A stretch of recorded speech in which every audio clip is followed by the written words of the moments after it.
is an illusion that you get to basically make up your own mind about how you want to see it as. This is especially true when it comes to denominations. And so even though the common way that people like to think about bitcoins is as a whole bitcoin, and then if I have a fraction of that, then it's some decimal point, so I could have 0.01 bitcoin or 0.001 bitcoin.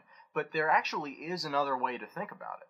You can think about it really as, you can take the decimal point and move it wherever you want. There are implications to that. It changes the way that you think about it in your head to a certain point. I'm here with Jeff Coleman. He's a board member for the Bitcoin Alliance of Canada. We've been talking about this idea of when it's appropriate to shift your perspective, and specifically to move to the Mbit. So, Jeff, why is this something that should be important to people right now? Well, Adam, I think it's mainly just a usability issue. We're starting to see that with Bitcoin staying for long periods of time at around $100, it's just not practical to price small items without having a trail of points and zeros in front of them, and that's just not user-friendly. I'll agree that that's not user-friendly, but do you think that there's any kind of conflict here with the direction that development has been going? Because, it seems like, you're right. It doesn't make a lot of sense to have a Bitcoin that's worth $100 be the standard unit of accounting, because a lot of transactions happen at a level that's below that. But at the same time, is there a differentiation where we have to stop paying attention to numbers because they become dust, because they become not to the point where they're usable? As a community, how do we go about making a change like this? I definitely don't think it's at odds with any of the development approach. In fact, the major clients are all integrating support for the Mbit right into the software, so you can just switch it and see everything in there. That's definitely far above the threshold that they're looking at when they're saying that something is so small it's dust that it's really in the way and it's not an advantage to think of that unit. So that's definitely at a much lower level. But you raise a good point, which is that there's kind of two things going on here. There's practical usability of something, and there's our mindset of how we think about something. There's kind of two ways you can approach the whole Mbit thing. You can say, on the one hand, I'm going to think of everything in terms of Mbits. If I had 100 Bitcoins before, I'm going to think now that I have 100,000 Mbits. Or I'm just going to use this as a tool the same way I would switch back and forth between kilometers and meters according to what kind of a distance I'm talking about. And I'll use meters for small distances, and I'll use kilometers when I'm going on a long trip. And you can apply that kind of mentality to Bitcoin with the Mbit and the normal Bitcoin without necessarily changing your mindset at all. That's a really interesting perspective on it. I hadn't thought about it in that way, but that makes a lot of sense to me. One of the interesting parts about this change is that it's not like somewhere in the protocol someone flips a button and then suddenly everybody is switched over to this new unit of measurement. It seems like it's almost a chicken-egg problem, because if vendors aren't offering product at a certain number of Mbits, then users don't think about the number of Mbits. Instead, they're thinking about the fractions of Bitcoin. But at the same time, if users switch over to thinking about the fractions it seems like both sides have to come together and make this change at basically the same time in order for it to be an easy change for anybody to make. Have you put any thoughts into how something like this actually is going to happen? Because it certainly, theoretically, if Bitcoin is going to succeed, we have to have these redenominations, where the number of Bitcoins doesn't change, but it's just the way that we look at them and the way that we divide them changes. So how do you think that we get to that place? Well, Adam, I think it can look like a chicken and egg problem if you view the problem as how do we get everybody to start using this new unit. I don't think that's necessarily the problem. I think that the problem is how do we get people informed and comfortable with the new unit so that whenever it comes up, it's intuitive to them. As long as we solve that problem, then people are going to use whatever the tool is for the job. And myself, I see a bit of a trend where for normal everyday things, we're going to start using the Mbit more because it's so much more intuitive than talking about 0.0 this and 0.015 that. But I can still imagine scenarios where someone, if you have 10,000 Bitcoins, you're probably not going to switch over to thinking of that as 10 million millibitcoins. But it's totally up to you. And that sort of differentiation between the two roles, I think, is perfectly fine. So then you don't have so much of a chicken and egg problem of getting people to switch. It's just a matter of getting people comfortable with something different so they can use whatever's easiest for them. I can see that part of it, but this is something that I've come up against, and I can't imagine I'm the only one. There are some services out there that have switched to talking about Mbits, especially like micro-tipping services, the Reddit bot. Is an example of that. They talk about Mbits a lot, and I believe that there are some tipping services out there besides that, but I can't recall them off the top of my head. And that's been confusing to me because I'm used to looking at Bitcoin, and so when I see these other numbers, it doesn't really, it takes me a while to click, and it's hard to kind of do the math, which is funny because obviously it's just moving a decimal point.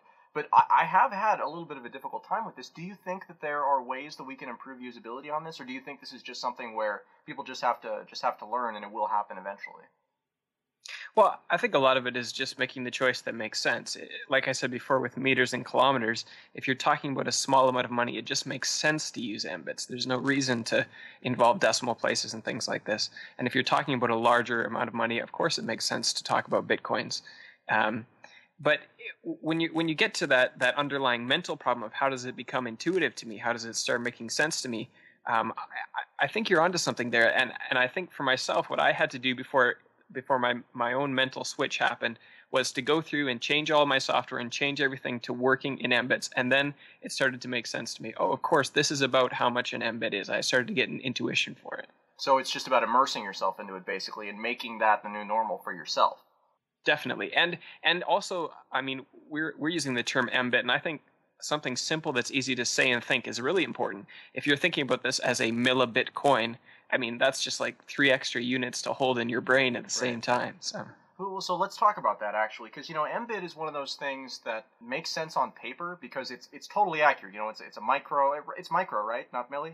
I can't recall. It's one of the two. It's milli. It's milli. Okay, so it's milli Bitcoin. Okay. It just seems to me that there's a problem with the names because the names aren't crazy intuitive. It's not like, a buck. It's not like they have multiple syllables. And so what I've been thinking about, for like the Satoshi unit is you could call that like a tosh or a tosh or something like that. Something one syllable and easy to sort of associate that is meaningfully different from Bitcoin. Adam, I think you brought up a great point there with the word buck, which is that nobody instituted the word buck as slang for dollars, right? That's true. It's something that spread on its own just because it was easier. For myself, when I first started thinking about different possible names for the unit that is 0.001 bitcoins, none of the names were intuitive to me. None of it made sense to me.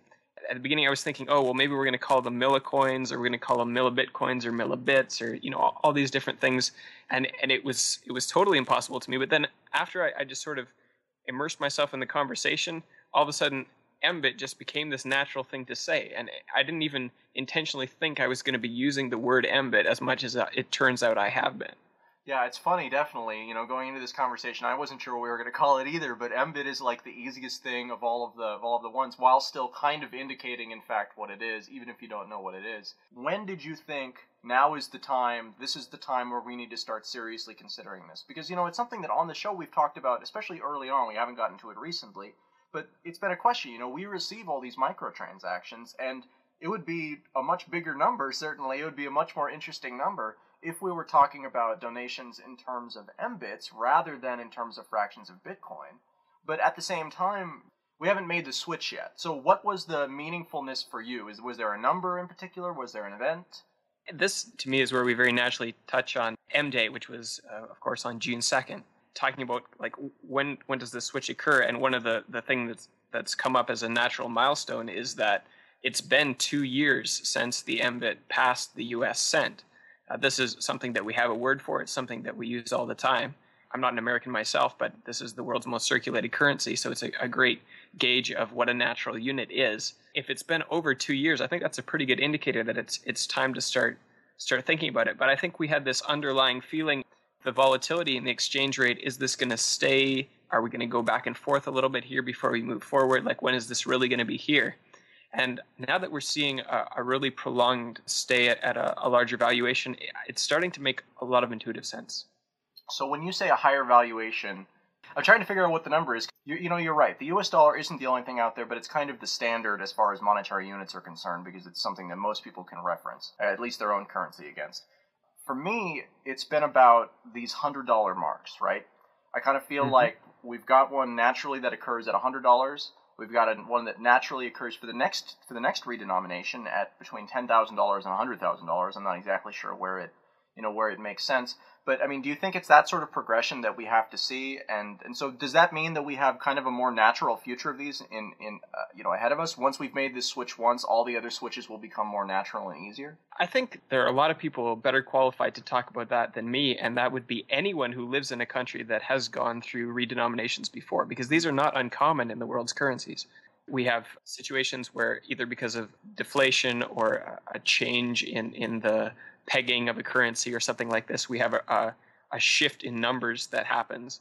And people in those countries can tell you that they probably do get used to it after a while.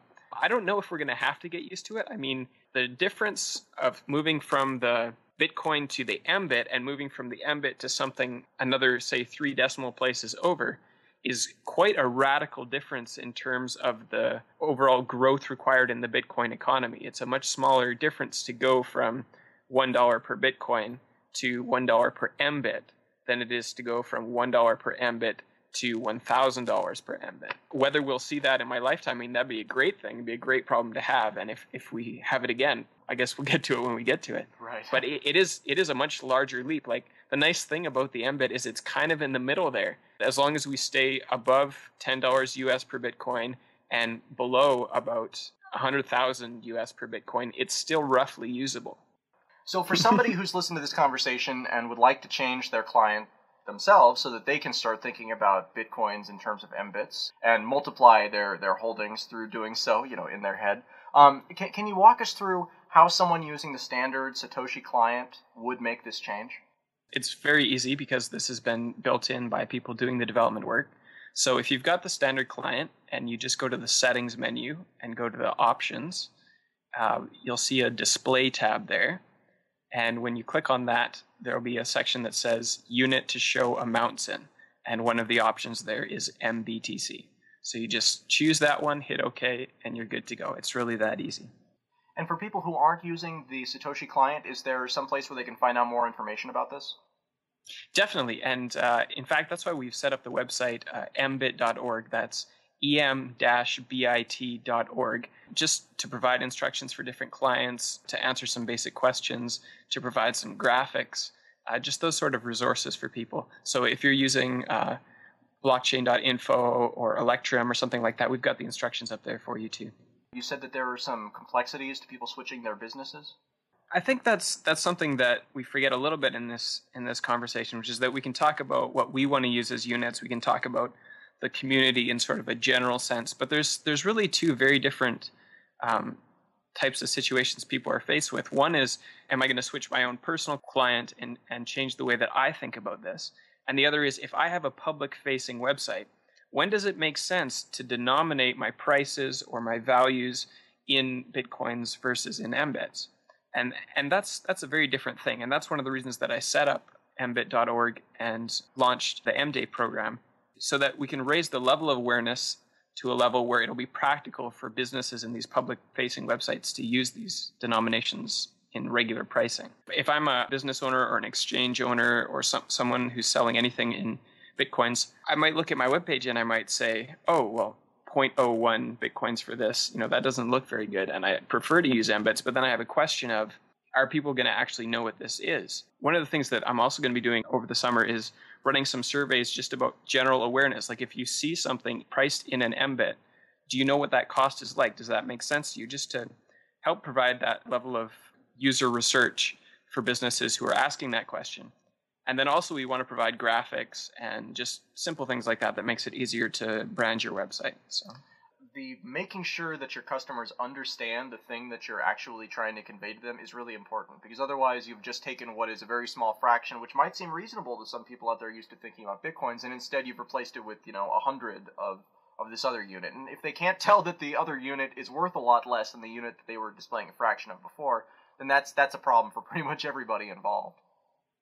It is, but there's 2 things that make this a lot easier for Bitcoin than it would be for changing any other currency. The first one is that if you're selling something in Bitcoins, you're generally selling it to people who know a bit about Bitcoins. Like, it's a little bit of a specialist community. People who use Bitcoins are obviously a little bit ahead of the curve. It's still such an early technology. It might be something that they've been brought into by a friend or a family member, but chances are, if they have been, then that friend or family member is an expert. So they've got a much closer relationship to knowledge and expertise in Bitcoin than someone does with, say, a dollar or sort of a currency like that. So that aspect helps a lot. And then the second aspect for businesses to consider is if you've got 0.010 something, that's already a bad problem from a user friendliness point of view. That's already something that someone who isn't totally comfortable with SI units or decimal places or these sorts of intuitions is already going, what is this really worth? How much is this? Is this a good price? Is this a bad price? So that's an existing problem that can be reduced just by switching to the Mbit. So those two things, I think, make it a lot easier for a business selling things in Bitcoins to make that switch than it would be if we had to adjust the dollar or something like that. Right, that makes sense, certainly. So you said that, in the past you've had Mbit Day, and you've got the mbit.org, mbit.org or mbit.com? It's mbit.org. Mbit.org, okay. And you've got the mbit.org site. So what's next in this movement? Are you continuing to have public outreach? I mean, is there a plan for another Mbit Day, or are we waiting a year for that? Well, Mbit Day, I didn't choose Mbit Day. Mbit Day is June 2nd every year. Oh. The reason for that is it's the anniversary of when the Mbit first passed the U.S. cent. This year was the 2-year anniversary M Day, and next year will be the year 3 M Day. It's just good to remind people that, if we're asking this question, we've been asking it for a little while. So it's good to keep track of how long we've been asking this question. So by the time we roll around to Mbit Day next year, do you think that this will be pervasive, or do you think that it's going to take a while to bring people on board?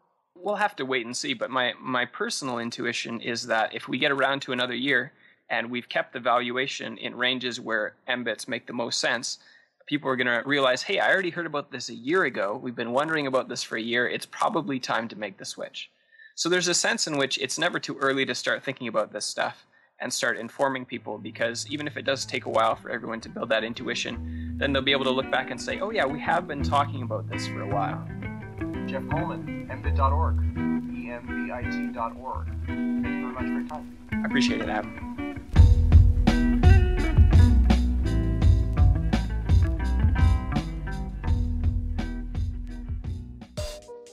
You're listening to Let's Talk Bitcoin, the premier audiocast providing news and insights that cover the rapidly evolving world of digital money. Our twice-weekly shows include analysis of late-breaking news, updates on key technical, business, and regulatory issues, and in-depth interviews with the key people driving the new digital economy.